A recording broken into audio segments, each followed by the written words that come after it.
Nous avons choisi d'étudier les réseaux sociaux à travers certains auteurs dont Moreno, Barnes et plus particulièrement Stanley Milgram.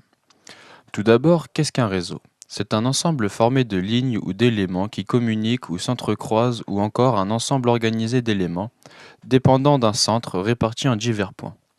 Un réseau social est donc un ensemble de personnes ou d'organisations reliées entre elles. Jacob Moreno, un médecin psychothérapeute et psychologue américain du XXe siècle, est le premier à se pencher sur le sujet. Il étudie notamment la psychologie chez les groupes d'enfants pour voir ce qui les relie.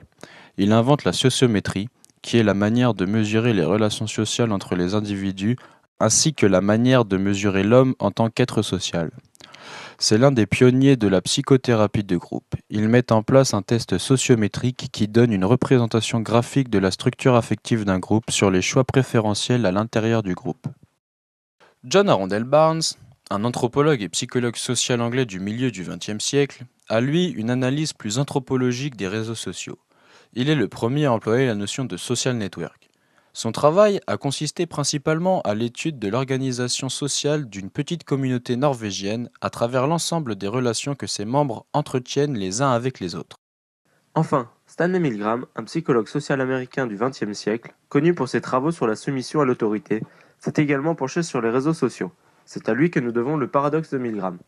Selon sa théorie des 6 degrés de séparation, tout être humain peut être facilement relié au travers d'une chaîne de relations sociales.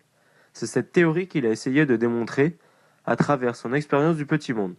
Mais les résultats ont été peu probants du fait des compétences des individus choisis dans la chaîne pour découvrir le lien entre les deux personnes servant de terminaux, mais également car son expérience a été conduite au travers d'une large population plutôt que sur des groupes restreints habitués à collaborer.